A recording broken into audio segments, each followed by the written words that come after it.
Bom dia, pessoal, bom dia. São 7 horas da manhã em ponto. Hoje é dia 6 de abril de 2026. Nós estamos começando a edição pós-Páscoa do nosso Desperta aqui. Espero que você tenha tido uma Páscoa de muita tranquilidade, um feriado gostoso, que vocês que acreditam aí na religião, nas religiões cristãs, tenham lá aí se conciliado com o seu Deus e com os seus propósitos. E nós aqui que somos ateus ficamos só nos ovos de Páscoa mesmo, tá? Mas foi super legal, descansamos e tudo mais e comemos bastante chocolate, né? Então eu espero que sua Páscoa tenha sido no mínimo assim tão agradável quanto foi a nossa aqui nessa ausência de 3 dias aí no ar, tá bom? Pessoal, o mundo não parou de girar enquanto a gente descansava no feriado de Páscoa, né? Aconteceu muita coisa, especialmente lá fora. Aqui no Brasil meio parado o noticiário político, mas lá fora não, lá fora está quente, por quê? Porque os Estados Unidos disseram que conseguiram resgatar o piloto que estava desaparecido no deserto, lá no Irã, mas os iranianos, por outro lado, estão divulgando fotos e vídeos na internet aí, dizendo que abateram mais 4 aeronaves dos Estados Unidos, ou seja, para tentar salvar um piloto, os Estados Unidos perderam pelo menos 4 aeronaves e vai lá saber quantos militares. De qualquer forma, o Trump enlouqueceu nessa Páscoa, está aí cantando vitória, contando que o piloto foi resgatado, que se encontra bem, não tem nome, não tem nada, sabe-se apenas que é um coronel, né? E enquanto isso, os Estados Unidos preparam uma ofensiva sobre o Irã, resultado da fúria do seu presidente, comprometido com todo tipo de maldade aí, as ameaças que o Trump fez em relação, inclusive a religião, né, lá do Irã, foram absurdas e já se fala lá nos Estados Unidos, inclusive em tentar impedi-lo aí por meio da 25ª emenda por insanidade, porque que ele está passando por um processo de demência, parece que já não há mais dúvida nem entre os apoiadores de Trump, né? Embora ele tenha tirado sarro disso durante esse feriado de Páscoa e tudo mais. Mas enfim, os destaques estão lá, que vêm lá de fora são muito preocupantes porque dão conta de uma escalada aí na guerra, né? O Trump continua sem ter a menor noção do que fazer para parar a bagunça que ele mesmo começou, né? Os preços do petróleo escalando, a situação no Estreito de Hormuz ainda continua indefinida, a Europa de costas para os Estados Unidos, dizendo que essa guerra é sua, vá lá e resolva você. Enfim, confusão formada. Enquanto isso, a gente vê os preços do petróleo escalando aqui no Brasil. Olha, eu vou dizer para vocês, eu paguei R$ 9,99 o litro de gasolina num posto aqui de São Paulo, um posto da Rede Duque, e fiquei espantado. Só vi o preço depois que chegou a hora de fazer o Pix, né? E postos que continuam dando descontos de 25%, 30% quando o pagamento é feito no Pix. Muito suspeito isso, não é não? Gasolina caríssima e um desconto estapafúrdio que você obtém se pagar pelo Pix. Daqui a pouco eu vou mostrar para vocês qual foi o posto para que vocês que moram em São Paulo evitem abastecer lá, tá? 10 conto o litro, é brincadeira? Lá nos Estados Unidos tem lugar lá onde o galão de gasolina já chegou a $8, tá? $2 por litro de gasolina. Preços do combustível na Europa, né? Onde normalmente é €1,80 em Portugal, na França, por exemplo, caríssimo o combustível lá. Mas enfim, estamos começando a pagar preços absurdos aqui e a preocupação com a inflação está batendo a nossa porta, né? Em relação à campanha eleitoral, lá no celeiro dos Bolsonaro, né? Cada dia que passa a confusão fica maior. Michele agora briga com o Eduardo, posta vídeo do Nicolas, o Flávio tenta compor com o Nicolas, mas o Eduardo fala mal, enfim, está uma zona à extrema-direita. Enquanto isso, o Brasil ganha mais um candidato à presidência da República. Daqui a pouquinho o Kleber Lourenço vai contar para a gente quem é, o que faz e por que partido, tá bom? Mas é um psicólogo, um psiquiatra, aliás, que escreve livros de autoajuda. É isso, pessoal, esses são os destaques que vão orientar a edição de hoje. Eu já vou conversar com o meu querido Alex Amorim, porque tem muita novidade na área do futebol, inclusive aqui no ICL tem uma pessoa muito triste, né, Alex? Bom dia, meu caro Alex, tudo bem? Isso mesmo, bom dia, Panunzio, bom dia, nossa audiência. Voltamos depois de uma boa Páscoa. Você ganhou muitos ovos, Panunzio? Muitos ovos, muitos. E Eu não você? ganhei muito, não. Eu tô triste. Tá O Anderson triste? pegou minha caixa de bombom que eu ganhei aqui. Eu tô esperando até agora ele me entregar, mas... Mas deixa eu te falar, isso. deixa o Anderson com os bombons dele, porque ele tem motivo para comer chocolate, tá? Sim.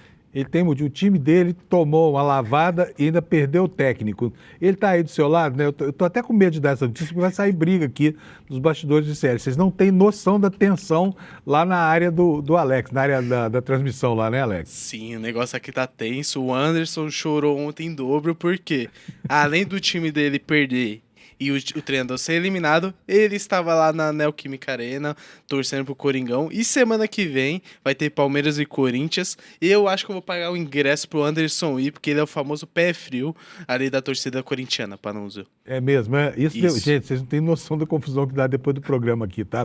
Outro dia tiveram que apartar o Alex e o Anderson aí, ó. Mas não podemos fazer nada, porque o Corinthians ontem perdeu feio, né? Que é o time dele. E além de perder feio, ainda mandou o treinador embora. Que sacanagem, né, Alex? Isso mesmo, Dorival ali, depois de 2 títulos, a Copa do Brasil e a Supercopa do Brasil, depois de 9 jogos ali sem conseguir ganhar, foi mandado embora. Segundo os torcedores, é que eu não acompanho muito o Corinthians, antes eu era meio secador, porém hoje em dia não sou tanto da secagem ali da equipe corintiana. Falam que não estava apresentando um bom futebol, e ontem entrou com 4 volantes ali para jogar contra o Internacional, que tem um time meio fraco, e conseguiu perder ali com o gol do Bernabé no finalzinho, Panuso. Pois é, e aí o técnico perdeu o emprego, né? Isso Como mesmo. sempre acontece. E o seu time, o Palmeirão, ganhou, né? Isso, o meu Verdão ganhou. Eu vou colocar aqui a tabelinha só pra deixar ilustrando aqui. O Palmeiras ganhou de 2-1, começou ganhando com um gol do John Arias, o colombiano que eu amo muito, fez um golaço ali no ângulo.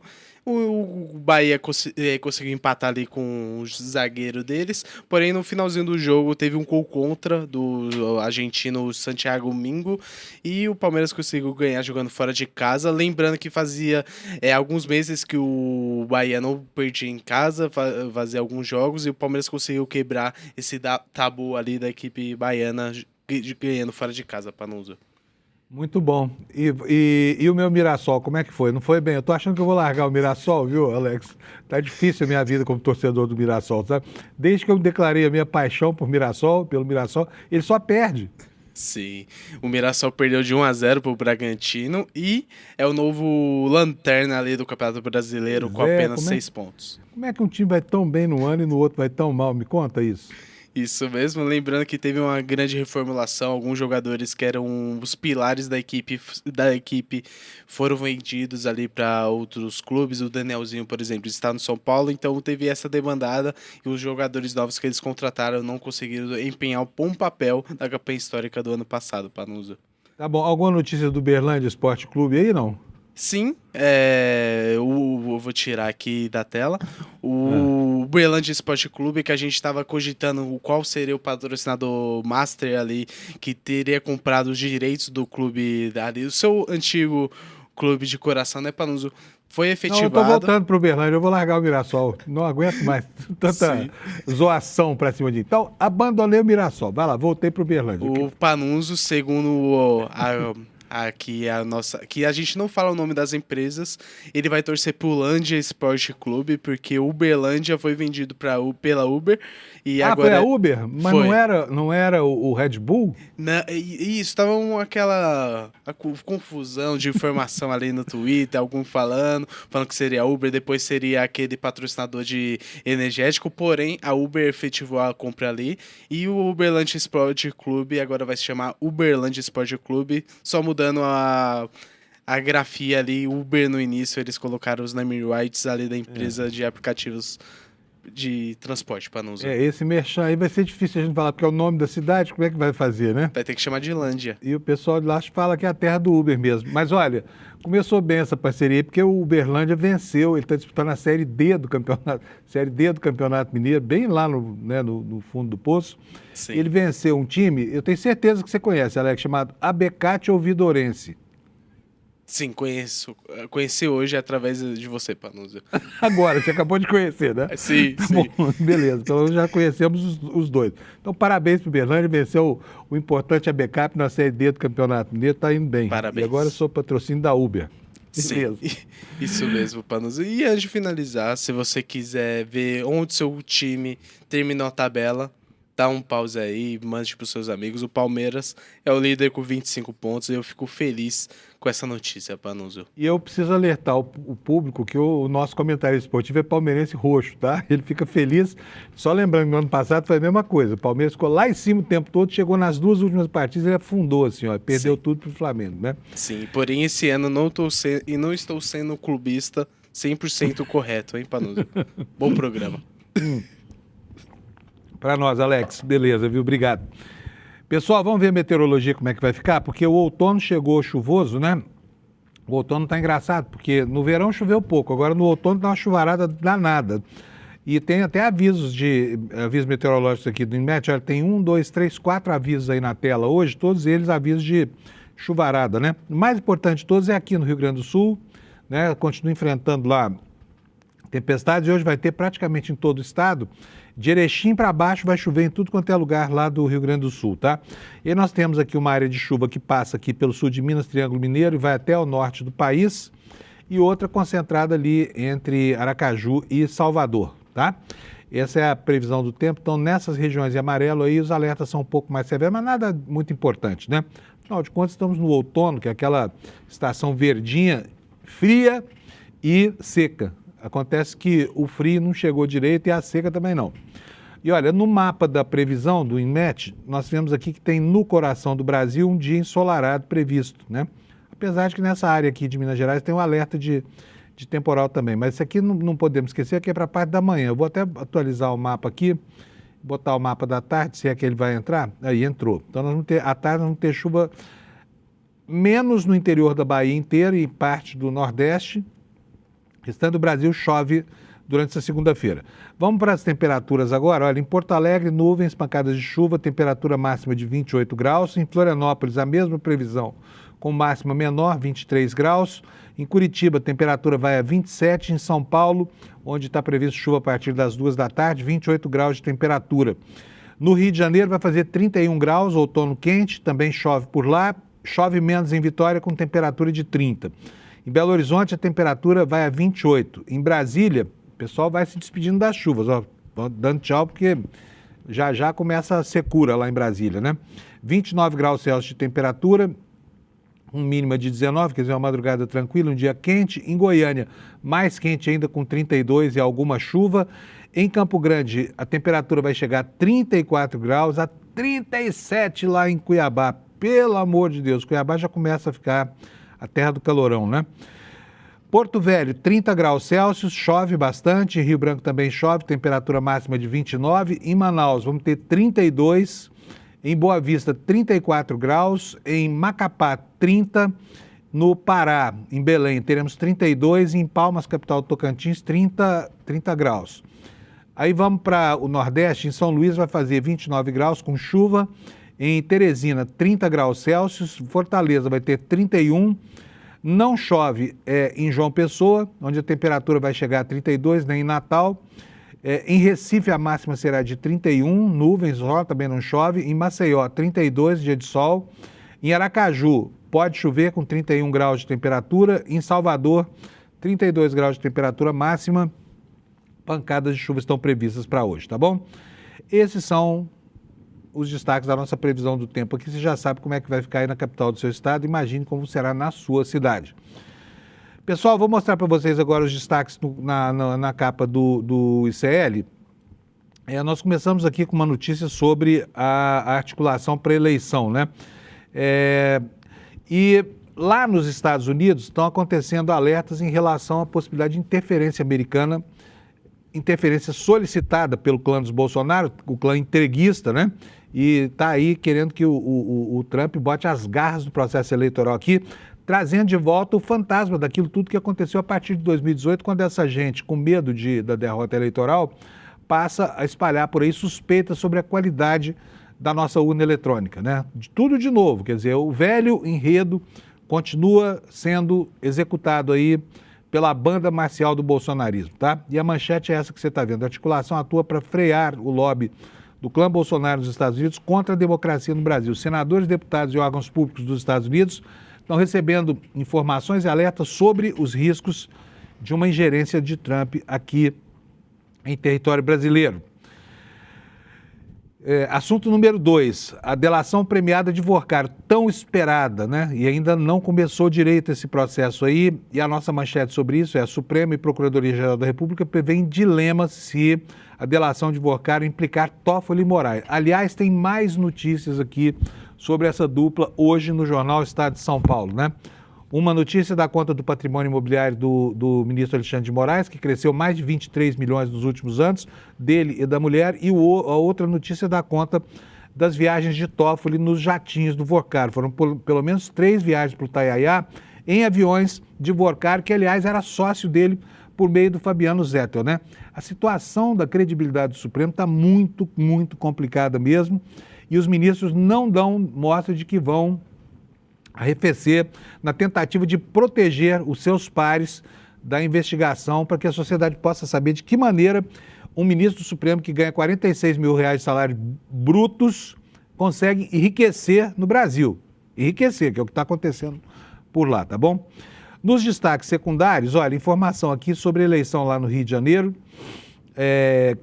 Aqui a ausência de uma definição por parte do Supremo e por parte do CE, de uma decisão firme, né, sobre como vai ser a campanha no Rio de Janeiro, colocam aí para nós um quadro nada auspicioso. A eleição direta, segundo a nossa manchete aqui, para governador tampão lá no Rio, pode deixar o Estado em clima de campanha pelos próximos 6 meses, tá? Que é o tempo que falta para as eleições. Aliás, ontem o reloginho começou a contar a contagem regressiva de 6 meses para as eleições, né? Para as eleições de outubro. Então, nós estamos aí há meio ano exato, tá bom? Outro destaque aqui na área dos destaques secundários: após o pedido do Master de Gestão, Bolsonaro fez mudanças no INSS que permitiram fraude, afirma uma reportagem que daqui a pouco nós vamos conhecer. Lá no Irã, como eu falei, a confusão em torno da história do resgate de um coronel aviador, né, que teve o seu avião F-15 abatido e teria sido resgatado pelos Estados Unidos ainda sem comprovação durante o fim de semana, numa operação que o Irã afirma que foi um desastre, né? Segundo as autoridades iranianas, 4 aeronaves foram abatidas. Quer dizer, para resgatar um tripulante, os Estados Unidos teriam perdido 4 aeronaves e as suas respectivas tripulações, tá? A adesão do bolsonarismo e dos seus satélites, por exemplo, Ronaldo Caiado, né, estão causando preocupação em relação à nossa autonomia, tá? Por quê? Porque uma cidade lá em Goiás chamada Minasul recebeu num empreendimento que existe ali, que faz a mineração de terras raras, um empréstimo de 3 bilhões dos Estados Unidos, e isso arranha a nossa soberania, porque esse acordo estabeleceria que práticas de gestão seriam colocadas à disposição do governo americano por intermédio desse empréstimo, tá bom? É isso aí, gente. Tem aqui também na coluna do Chico Sá, tem um texto dele super interessante, que é esse que você está vendo na sua tela. A família Bolsonaro bate Calabar e Silvério dos Reis em trairagem, falando sobre as intrigas lá da família Bolsonaro, né? Esses são os destaques, beleza? Vou chamar o Kleber Lourenço, que está na nossa redação, cheio de novidades. Kleber, bom dia. Tudo bom, Kleber? Bom dia, Panunzio. Bom dia, comércio do ICL. Tudo bem? Tudo beleza. Como é que foi sua Páscoa? Foi excelente. Ainda tratando dos trâmites da mudança, mas acho que tudo se conclui nesse final de semana. Próximo Muito final bom. de semana. Bom, Kleber, vamos começar então a semana. Nós não temos feriado essa semana aqui, é uma pena, porque a gente gosta de um feriadinho também, né? Infelizmente. Exatamente. Mas chocolate ainda tem por aí, né? Aliás, o preço estava pela hora da moto, R$300 um quilo de chocolate, é brincadeira? Você conseguiu comprar o de Páscoa? Eu não compro. Eu produzo já os meus ovos de Páscoa ali, compro a barra de chocolate, faço. Você mesmo bota os ovos. Exatamente. Eu sou o próprio coelho ou galinha da Páscoa. Muito bom. Por falar aí, isso você falou para todo mundo, Alex? Não, graças a Deus não. Opa, pelo amor de Deus. O Alex aqui. Olha lá, Alex. O Alex, quando o Corinthians ganha, quando o Corinthians perde, ele fica impossível, viu? Ele fica sacaneando. É um perigo. Um perigo. Bom, vamos lá, vamos começar então, que o dia já vai longe, né?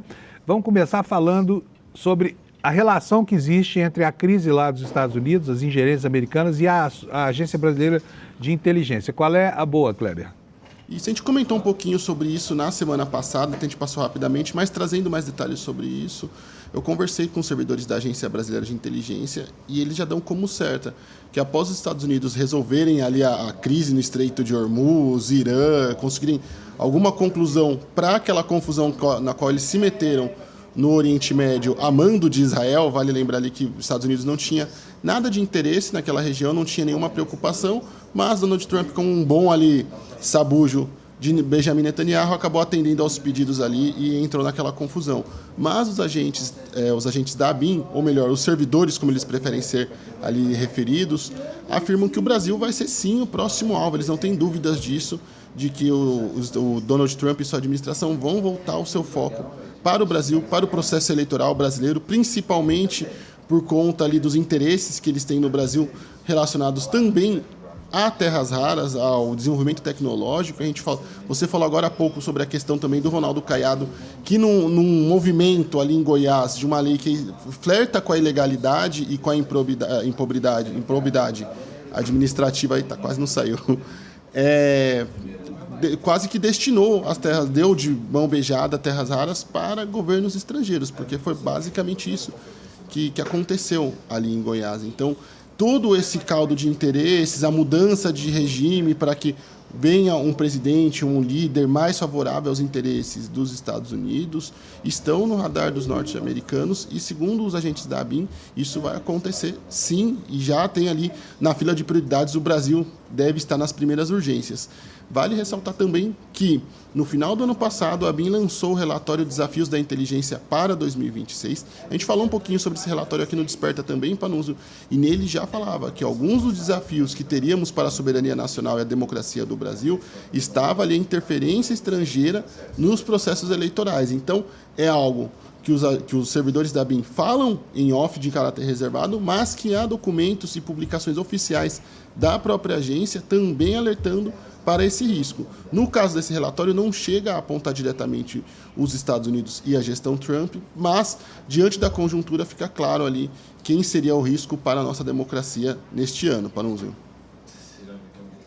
Uma coisa, que história é essa de que o médico do Bolsonaro andou dando atestado médico irregular para ele, Kleber? Olha, isso é uma apuração que a gente publicou através da plataforma, uma denúncia que veio através da plataforma denunciei.com. Eu tive acesso a autos de um processo lá no início dos anos 2000, que 2004 mais ou menos, onde o Brasil Caiado, que é o cardiologista que atende o ex-presidente Jair Bolsonaro, ele foi alvo de uma representação que teve origem a emissão de um atestado de 5 dias a um advogado por repouso hipertensivo. Segundo os autos do processo, eu vou ler com bastante detalhe para vocês, afirma que o documento foi utilizado para justificar a ausência de um advogado em atos processuais dentro do próprio Conselho Regional de Medicina do Distrito Federal. De acordo com esses mesmos documentos, o atendimento ao paciente teria ocorrido no dia 5 de junho de 2002. E aí foi aberto um processo em 2004 para apurar isso, que foi concluído em 2006, Panunzio. E nesse processo fala que houve a falta o registro formal mesmo dessa consulta. Ressalta também, o próprio médico Brasil Caiado fala que a consulta foi em caráter informal e, além disso, ele recebeu uma censura, ou seja, uma chamada de atenção do próprio Conselho de Medicina por conta desse atestado que foi dado a este advogado que atuava em alguns processos. Esse atestado permitiu que ele se ausentasse ali por esses 5 dias desse processo que tramitava no CRM na ocasião. Muito bom. Vamos falar um pouquinho agora sobre o médico Augusto Cury. O Augusto Cury é um psiquiatra famoso, ele escreve livros de autoajuda no Brasil, mas agora ele vai se tornar mais famoso ainda por um outro motivo. Qual é o motivo, Kleber? Ele vai concorrer à presidência. Inclusive, começamos ali o período, até me engasguei com isso, mas começamos o período das candidaturas exóticas. Se tiver com soluço, tem um pessoal em Brasília que é especialista em soluço lá. O soluçante de Brasília. Agora, inclusive, Bolsonaro, segundo a Michelle, está sem soluço. Aliás, está uma guerra lá em Brasília para ver quem é que mente mais sobre o Bolsonaro, né? Porque o filho Carlos, o meu pai está morrendo de tanto soluço. Aí vem a Michelle e fala, tem soluço porcaria nenhuma, né? Mas vamos lá, conta para nós. Conflito de versões maluco. Mas abriu-se a temporada das candidaturas e pré-candidaturas exóticas à presidência da República. E acho que uma das primeiras que nós temos aqui, além também de Aldo Rebelo, que já vem falando sobre isso desde o ano passado, agora nós temos também a do escritor de livros de autoajuda, Augusto Cury, que também vai, segundo o próprio partido Avante, disputar a presidência da República esse ano. E aí, essa notícia é interessante trazer porque esse candidato especificamente, ele ilustra bem o que seria talvez o famigerado nome e sujeito de terceira via, que se fala que existe uma grande demanda, uma grande necessidade, que os anjos e os céus clamam por um nome de terceira via, que provavelmente não vai chegar nem a 1% nessas eleições.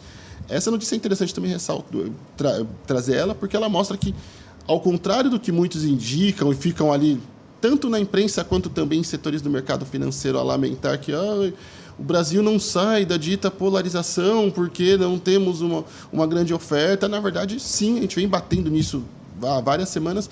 Tem sim oferta, toda hora sai um nome ali exótico, um nome extravagante. Augusto Cury é mais um desses nomes. Então, assim, oferta para candidatos da dita terceira via, ou até como alguns chamam, os entusiastas do extremo centro, Panunzio, temos mais uma oferta de candidato e não temos demanda para isso.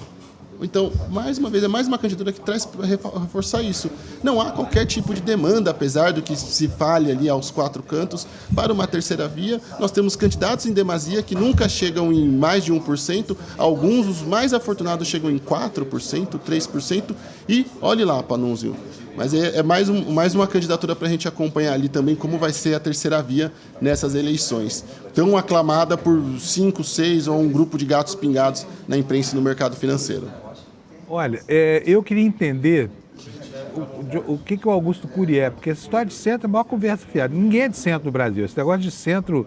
O centro, na verdade, é um local para onde converge todo mundo que quer se esconder de um posicionamento ideológico claro. Mas o que ele é? A gente sabe se ele é de esquerda, de direita, se ele é... qual é a banda que ele toca, qual é a música que ele toca?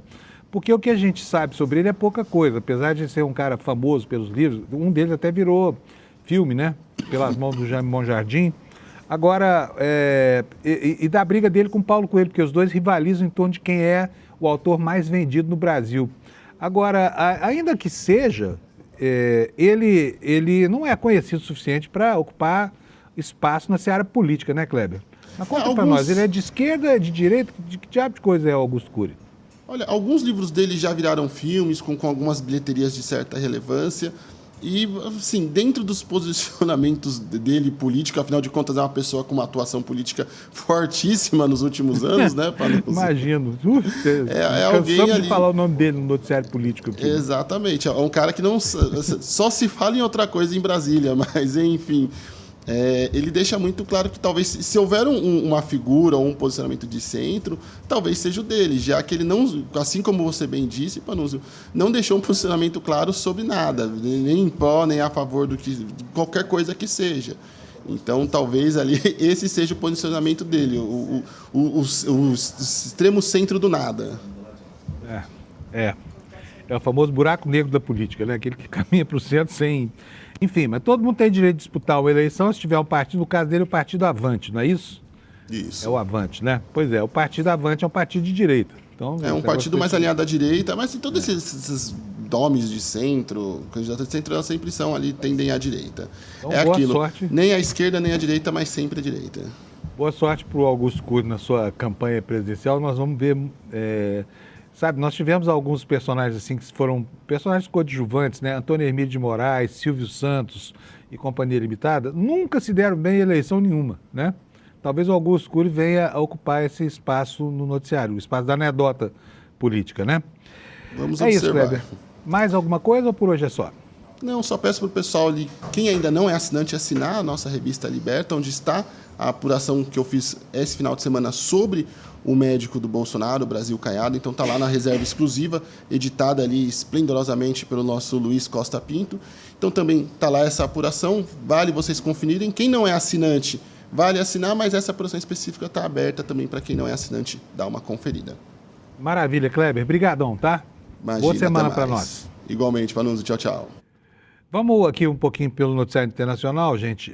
Olha, nós temos uma enquete no ar aí e essa enquete, ela está baseada em algo que está acontecendo lá nos Estados Unidos, que é uma desconfiança, cada dia que passa mais sólida, de que o presidente dos Estados Unidos está gagá.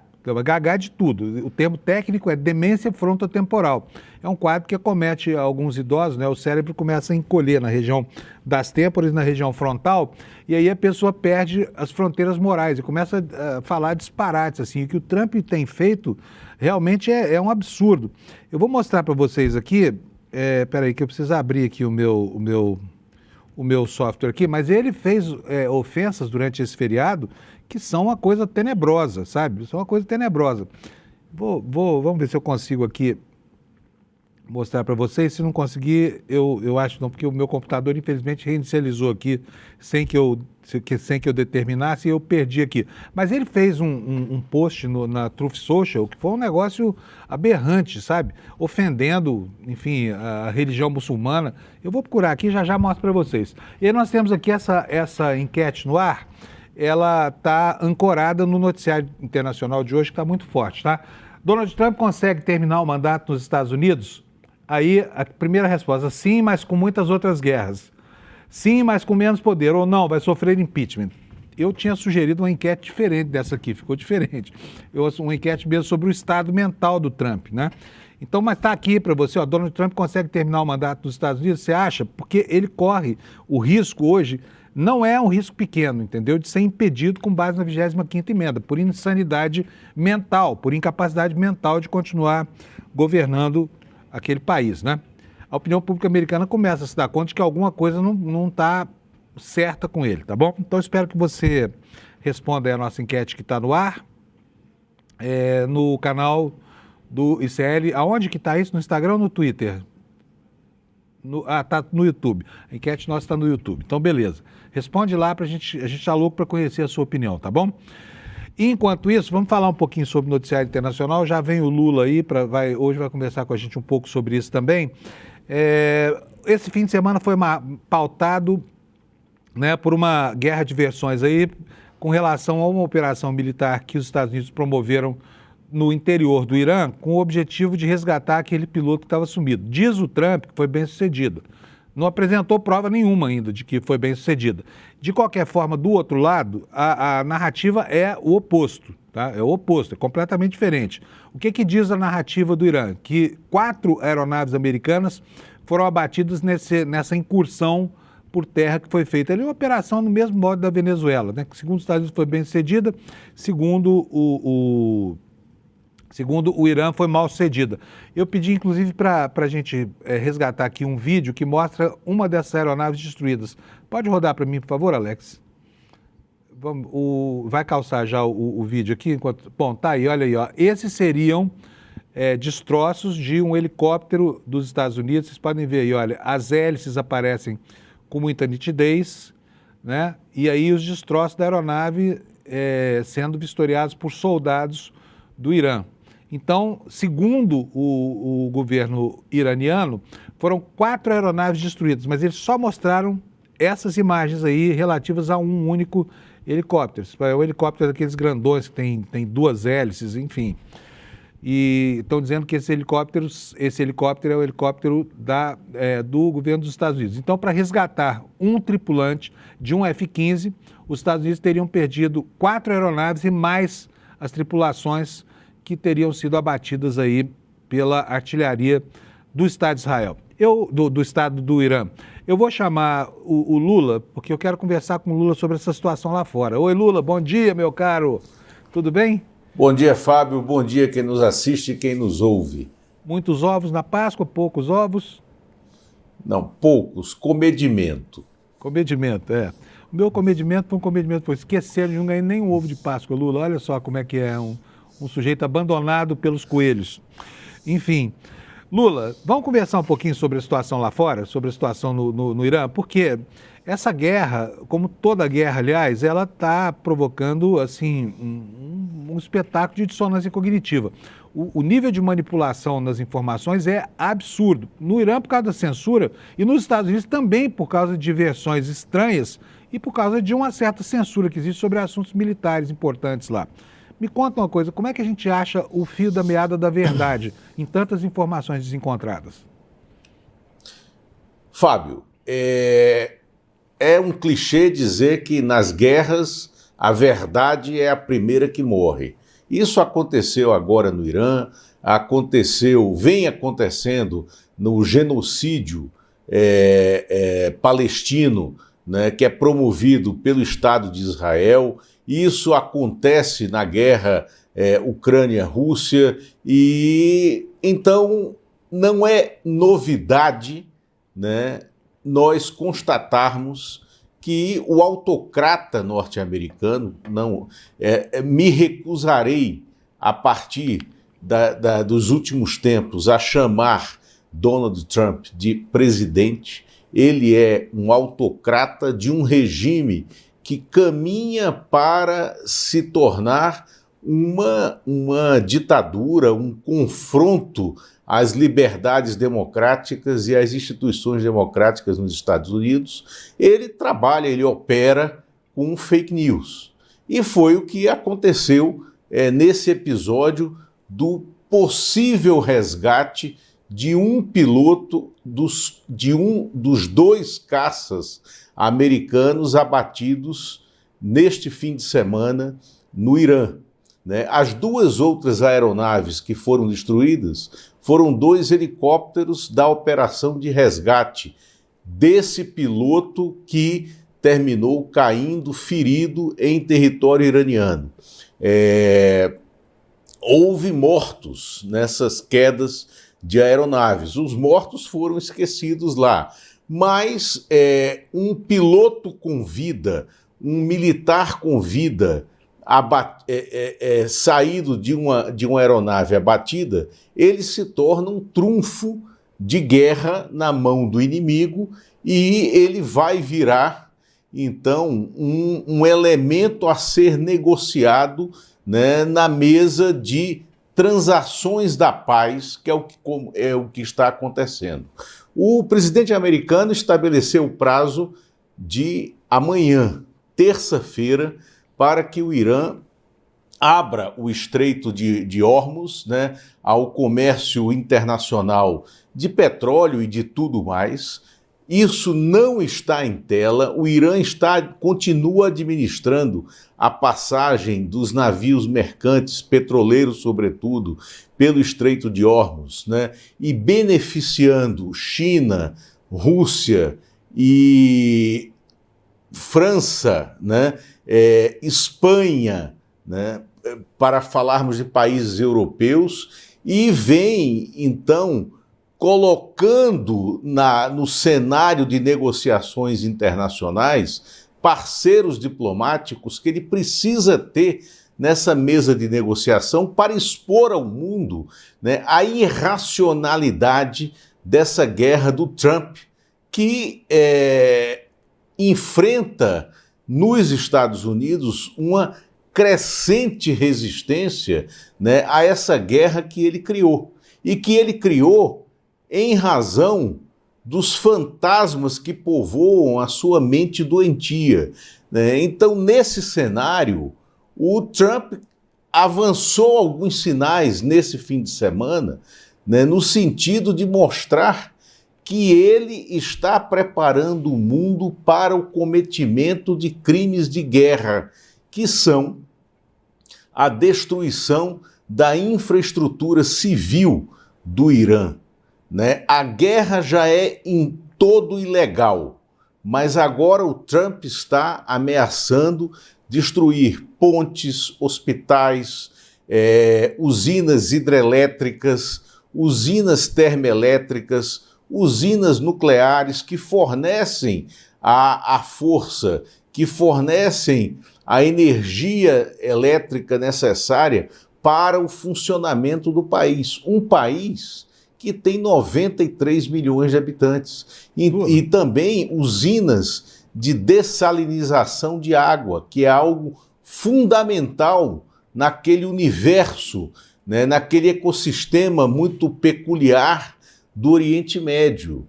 né? Isso é crime de guerra. E ele está ameaçando cometer esses crimes de guerra e, por eles, ele já se tornou um pária internacional. Aí, só para puxar aqui algo que Lula, a gente vai falar na sequência... Deixa só falar Claro. um adendo aqui para reforçar isso que você está falando. Eu tenho aqui a mensagem do Trump na Truth Social e eu queria que as pessoas vissem os termos em que esse maluco se refere à população do Irã. Olha, terça-feira será o dia da usina elétrica, da usina hidrelétrica, o dia da ponte. Todos reunidos em um só ataque, né, no Irã. A tradução está mal feita aqui, eu vou retraduzir aqui do inglês, porque a tradução automática não funcionou aqui. Ele diz o seguinte, ó, não haverá nada igual, ameaçando despejar bomba lá no Irã, né? Abram a porra do estreito, seus filhos da puta malucos, ou vocês estarão vivendo no inferno. Apenas assistam. Louvado seja Alá, né? Trazendo aí toda a carga de preconceitos contra a religião muçulmana. E assina, presidente Donald Trump. É um absurdo alguém fazer um comunicado, ainda que seja numa rede social, nesses termos, né? Um comunicado que seria um comunicado diplomático, pelo menos uma ordem de guerra, né, Lula?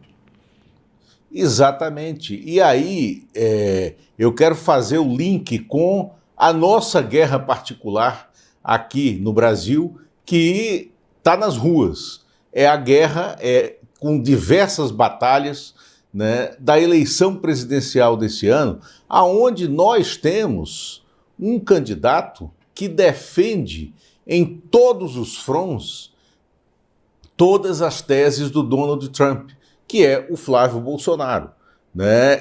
Há neste momento, como manchete do nosso site no ICL, uma apuração do nosso correspondente internacional Jamil Chad, mostrando que há já o surgimento de um grupo de parlamentares americanos no Congresso americano, evitando, né, em diálogo com atores da cena brasileira, para evitar uma contaminação da campanha eleitoral no Brasil a partir das fake news e dessa forma doentia com que o Trump atua na política internacional, né?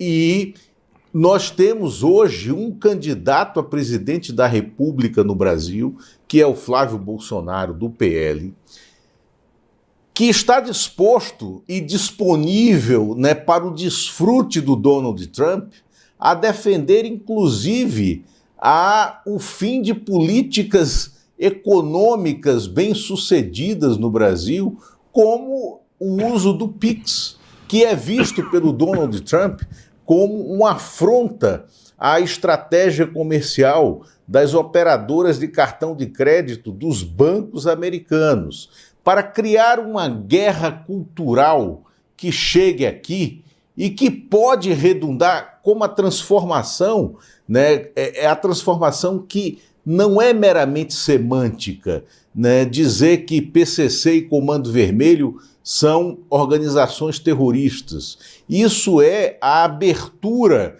do nosso cenário interno para uma atrevida e ousada intervenção americana nesse cenário durante o processo eleitoral. Então ele está armando um cenário aqui argumentativo, um cenário semântico para, numa eventualidade, até esgrimir o que seria inimaginável em qualquer momento contemporâneo que vivemos, exceto neste, aonde a gente está vendo o Donald Trump atuar com as forças militares americanas para extrair um presidente da República no exercício do mandato da Venezuela e levá-lo para os Estados Unidos e para criar, como criou, junto com o seu sócio dos crimes internacionais, que é o Estado de Israel,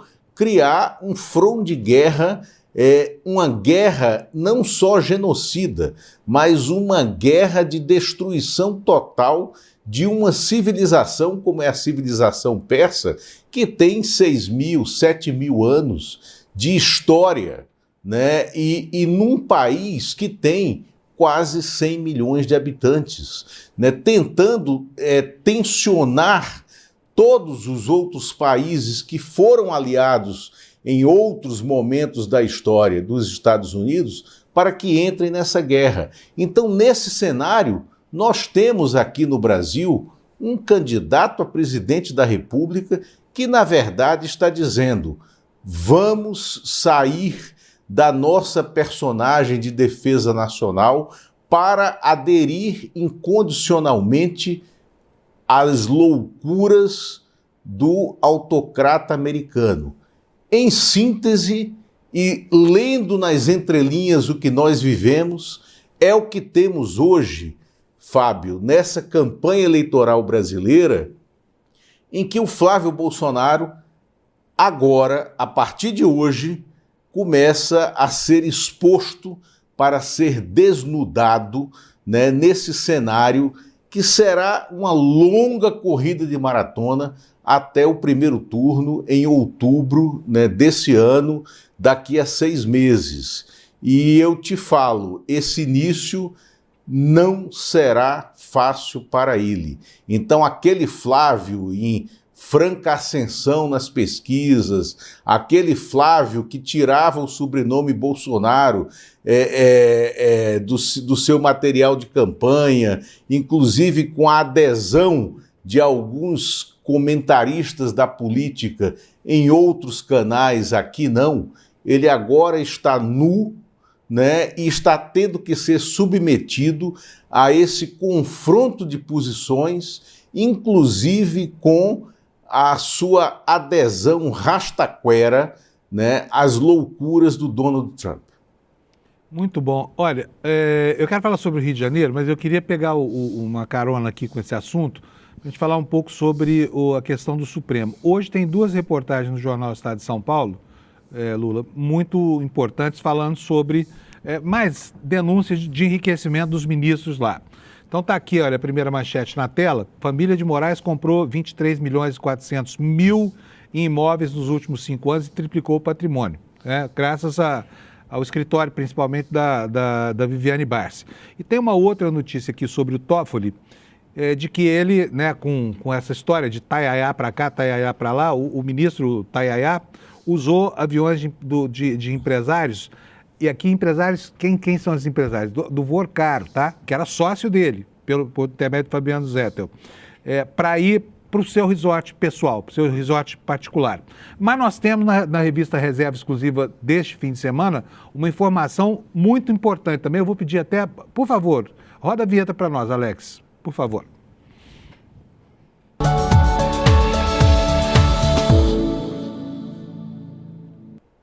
A gente coloca essa vinheta porque essa coluna realmente é uma coluna extremamente importante, né? A revista é muito nova, mas ela é extremamente bem informada e se você não conhece ainda, você deveria conhecer, não é isso, Lula?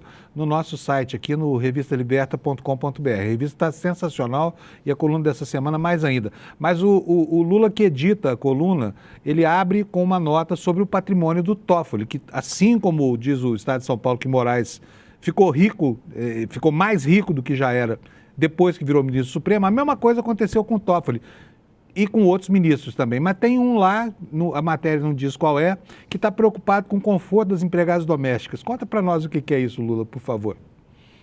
Bom, Kleber, Alex, pode colocar aí as 3 notas que a gente separou na tela, né? Bom, a nota que até este momento, a nota de maior visualização na história da coluna Reserva Especial, ela mostra que um ministro, né, está muito preocupado com a moradia das funcionárias. Um magistrado do Supremo Tribunal Federal, ele em 2022 e depois em 2024, adquiriu 2 imóveis, um no Lago Norte, em Brasília, outro no setor noroeste, aqui em Brasília também, e registrou esses imóveis em seu imposto de renda por apenas 30% do valor, fazendo algo absolutamente legal, absolutamente transparente, de acordo com a legislação, mas inusual. Por quê? ele pega 70% daquele imóvel e transfere como usufruto vitalício, né, para funcionárias de sua residência, e isso permite legalmente que ele coloque apenas 30% do valor do patrimônio, né, daquele imóvel em suas declarações de bens.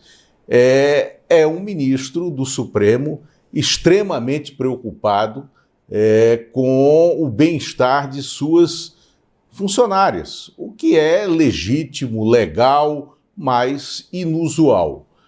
Temos também na reserva a notícia... Oi, Fábio. Deixa eu só fazer complementar. Esse mesmo ministro, cujo nome a gente não vai falar, também não está na nota, eu só estou complementando aqui uma informação que eu mesmo apurei. Ele tem uma filha universitária que já tem 3 imóveis milionários, tá? Então, assim, ele vai comprando e vai botando em nome da filha, vai comprando e vai botando em nome das empregadas da casa dele.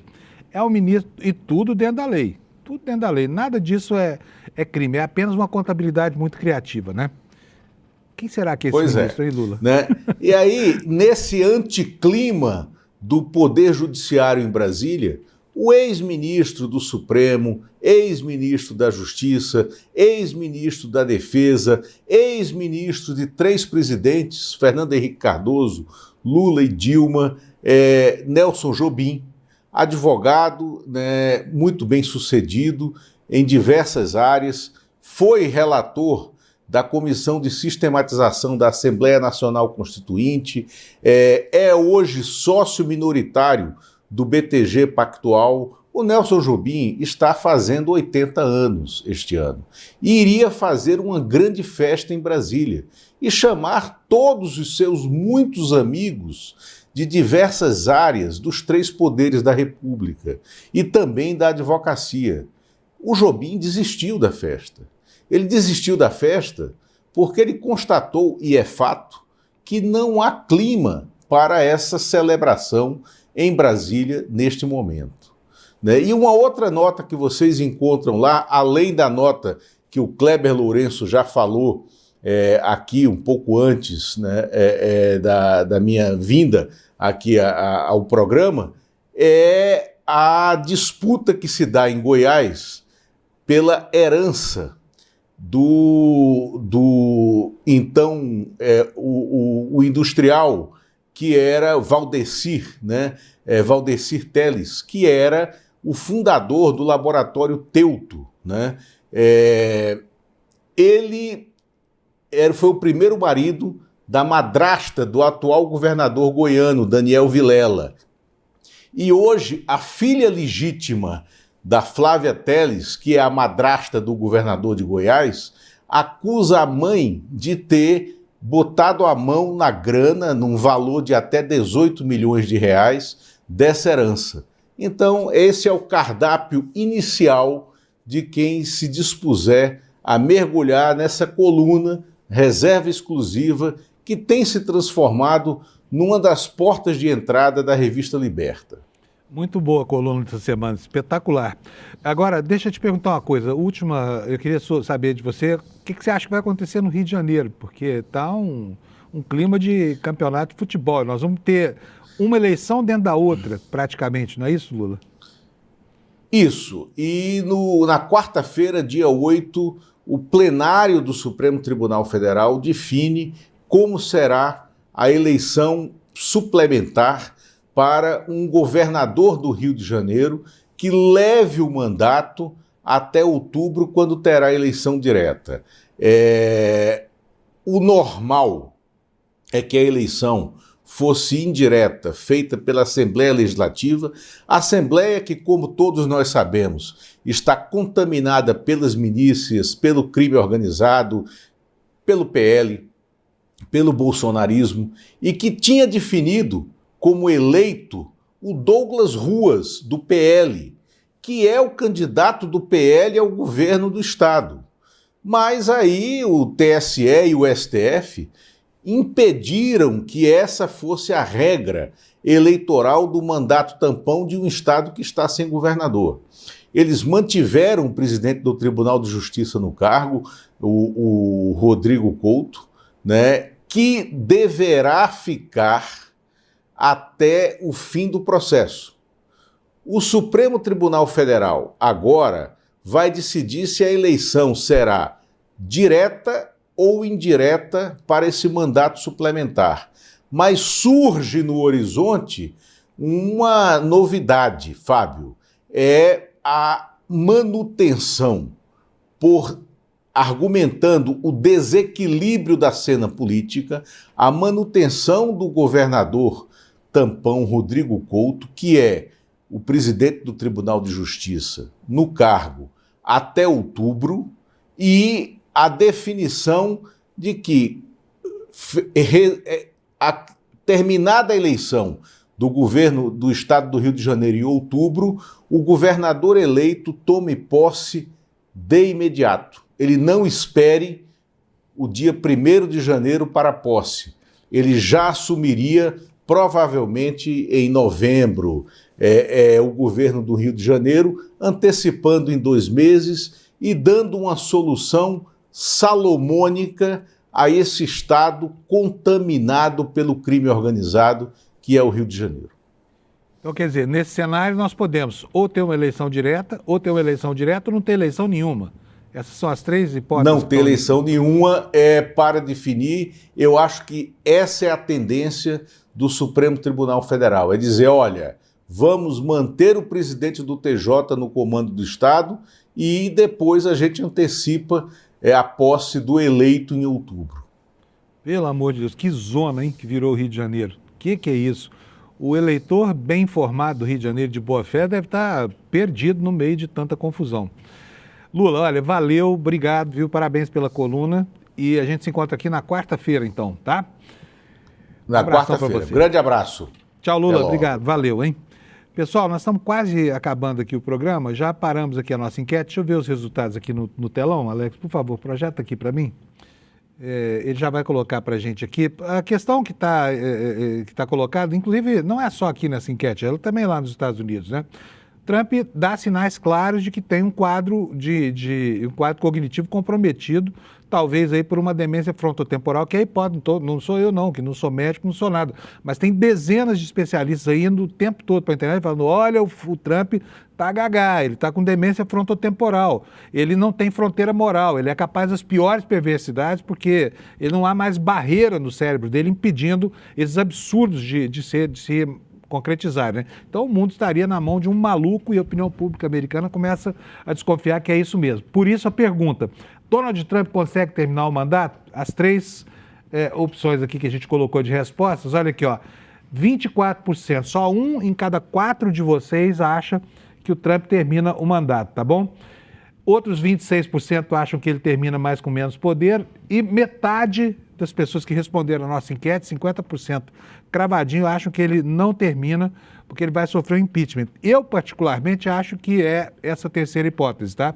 Estou em total sintonia com a nossa audiência, tá? E ainda me resta aqui um minutinho, preciso falar para vocês do clima que está na família Bolsonaro.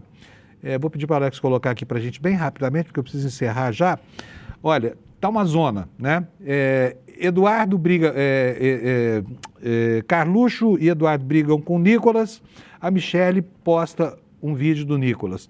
Aí o Nicolas é admoestado pelo Eduardo, mas o Flávio, tá uma zona, tá? Pode acompanhar isso aí que vocês vão ver que lá no ninho da serpente a coisa tá muito complicada, tá? E assim a gente vai terminando o jornal. Alex, temos audiência aí? Não? Não? Temos audiência? Então tá bom. Vamos primeiro para a audiência aqui, agradecer a vocês. Olha, a audiência está espetacular, hein, gente? 24.705 espectadores aqui. Obrigado a você que está nos assistindo. Para nós é um baita privilégio ter você aqui. Depois a Jovem Pan, CNN, Revista Oeste, enfim, a galera sempre vem comendo poeira aqui do ICL, tá bom? Então, muito obrigado a você pela sua audiência. E agora eu preciso convidar você para algo que o ICL preparou, muito legal. O Eduardo completou a trilogia de viagens dele, Cuba, Argentina e agora China. Ficou muito impressionado com a tecnologia daquele país e trouxe para nós elementos de informação que a gente não tem por lugar nenhum, porque essas informações não passam pela imprensa formal. Então você vai poder assistir aqui no ICL esse documentário, o Eduardo visitando lá esse país, que é um país ainda tem muito pouca visibilidade para todos nós, mas você vai conhecê-lo aqui no domingo, dia 12 de abril, às 8 horas da noite aqui no ICL, quando vai ser lançado o documentário Vai para a China, Eduardo, tá bom? Para conseguir o seu convite, despertaicl.com.br. Pode ir lá agora, porque você já pega seu convite, já marca lá e a gente te avisa para você não esquecer no dia da estreia do documentário, tá bom? Pessoal, é isso aí. Boa semana para vocês, né? Vamos torcer para que abril seja um mês legal para todo mundo. E a gente se encontra aqui amanhã às 7 da manhã, tá bom? Brigadão, até lá. Tchau. Quem nunca parou num post de Instagram para ver o robô chinês que luta Kung Fu, o outro que vem entregar o negócio no restaurante? Mas a realidade da tecnologia chinesa é algo que vai muito além do post do Instagram. É uma disputa capaz de definir o futuro do planeta, porque são exatamente essas tecnologias que podem oferecer uma alternativa à ditadura dos monopólios das Big Techs americanas. E qual será o estágio em que estão essas tecnologias chinesas? A gente foi para a China descobrir e gravou o nosso documentário mais ousado. Vai para a China, Eduardo. Vocês vão ficar surpresos com o que vocês vão assistir. Algo que com certeza vocês nunca viram nos feeds de Instagram de vocês e que vai mudar completamente a visão de vocês de futuro. No dia 12 de abril, um domingo às 8 horas da noite, a gente vai estar junto para assistir esse lançamento.